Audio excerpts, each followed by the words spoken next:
In the modern day and age, a lot of people are struggling with the way they are speaking and conveying themselves to their peers, their friends, their families, the teachers that they're around. And it doesn't help that the teachers and the parents themselves are also struggling with this incompetency when it comes to speaking.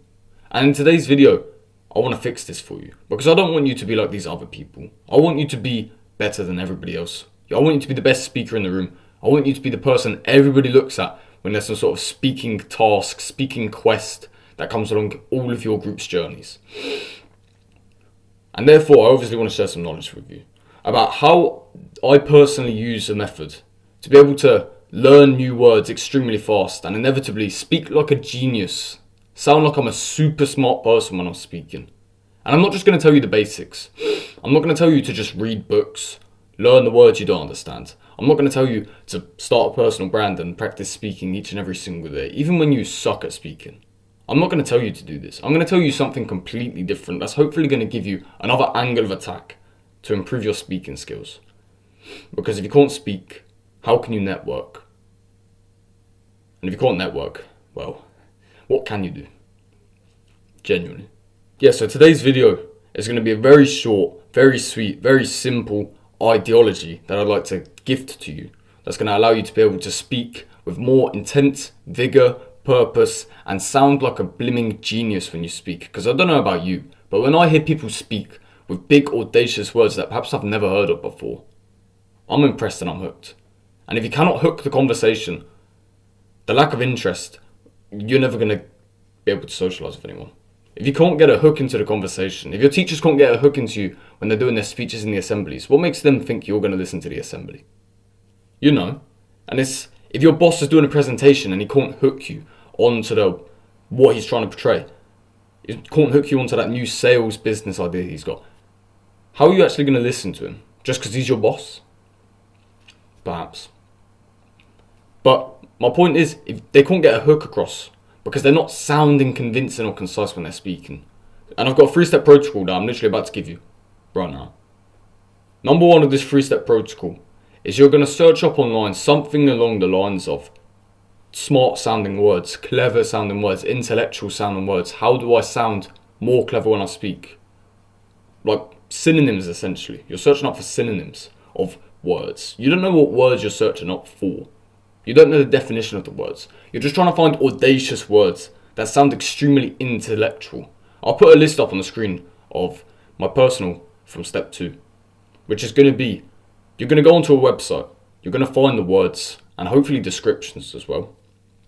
And you're just going to copy paste them into your Word document or your Notion app or even on your notebook somewhere.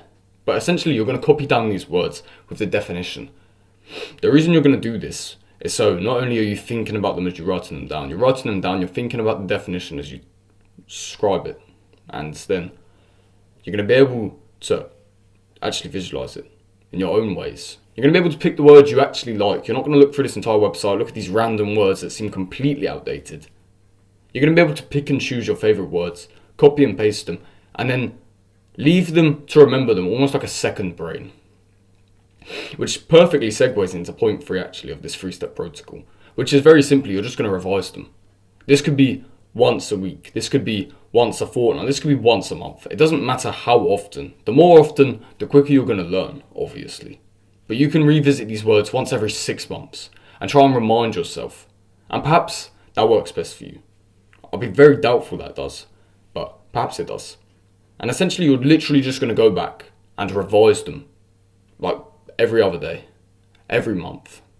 You're not just going to revise the word, you're also going to revise the definition. Because it's all good knowing a word, but if you don't know how to actually use it, if you don't think about actually using it in a sentence, you're never actually going to learn the word itself. For example, the word concoct. If I just say, yeah, I concoct these YouTube videos like a genius, without actually knowing the meaning, perhaps it's in the wrong way, perhaps it's in the wrong tense. Obviously it isn't, because I know what it means. But if you don't actually know what the word means, you're just going to say it randomly, you're going to say it incorrectly each and every single time. For example, if there's a word like auspicious that I've learned on my note, I'll go and use it in a sentence like, this young man's got an auspicious forthcoming. Just try and sound like a genius. But I don't actually know the definition of auspicious. That could be the wrong use of it. That could be completely wrong. I use a more simple word to help you grasp the concept a little bit. And it would probably be a bit easier for me to use it in the wrong context as well. There you go. Allegiance. If I use the word allegiance in the wrong context, like join the enemy's allegiance to help us. I'm using join wrong there, but you understand my point. I'm not using the correct context or concepts. If I search up the definition of allegiance online on Google, and I realise that it means almost like to side with somebody who's going to be your allies. And allegiance is like a gathering together with your fellow teams that you can probably talk through, like business deals. You can consider them allegiances. Consistently, allegiance has been utilised with war, just like allies has. And if you actually look in our Discord below, brothers, that's an allegiance. Think about it like a brotherhood. Think about it like a trustworthy place where multiple people from around the planet come together to network and stay in touch with each other, be able to use each other to be accountable and continue growing each and every single day. Growing your vocabulary, growing your physical, growing your mental, growing your financial, growing your intellect, growing everything. Saying growing nearly so much that I'm getting like the, what do I call it, like the list where you say growing instead. That's how much. Okay, right, leave that to the side. Let's actually be professional again. Feel free to join our Discord below, brothers. I call it our allegiance because I want it to show power. More power than just a brotherhood. An allegiance is a war team. We will go into war together. We will conquer the markets. We will conquer each and every single time we're in the depths of the trenches. We will rise again stronger and better than ever. I promise you that. Down below is the first link in each and every single one of my videos because of how much it genuinely means to me. I'm not going to sell it too much to you. Obviously, that's your choice to make. But I hope you make the right decision. And I just wanted to say really quickly, yesterday was a bad day and also a good day. I know it's a complete different segue, but if you're watching to this point, I assume you're a loyal fan and I appreciate you for sticking around and I'm assuming you're going to watch this as well. I just wanted to say, yesterday I gained many subscribers, but I tried to record this video and it was complete garbage. I'm not even joking, I think I sat around for genuinely like 4 minutes inside. It was such a bad video. I can't put it into words how bad it was. It was complete hot trash. I had to try again today because it was so demoralizingly bad that honestly I looked back to the other video and I was like, that might be bad as well. And then doubt started to set in, fear started to set in, anger a little bit. Obviously I held my composure in the video, but it was not a good day for recording. It was not a good day in many realms, mainly my mental realm.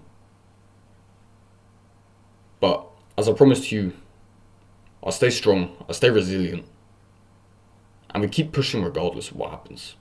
I appreciate the overwhelming amounts of support yesterday, is essentially what I'm trying to say. Because I didn't expect it, it literally came out of nowhere. So may God bless you all. Stay strong out there, brothers. We'll see you tomorrow.